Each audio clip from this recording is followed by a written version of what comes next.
من بعد جه دعوة من الاماني، وبالعلا والمجد صرت جديرة، واليوم نهدي لك بجاز للمعاني أغلى التهاني العطرة يا رنا.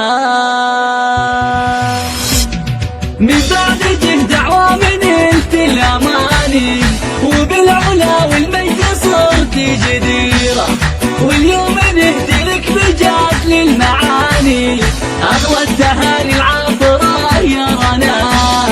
دكتور تنقل حققت بالتفاني أحلامها وصارت بأعلى وتيرة، عادت ونور العلم في كل آني، ودربها ومنها تبقى منيرة. هي من بني الصاعدية للمعالي، لهم بأوصاف الكرم خير سيرة، بريطانيا تشهد لها بالكمال، اتخرجت منها بهمة كبيرة. هي بنت ابو محمد ولا قدر ثاني،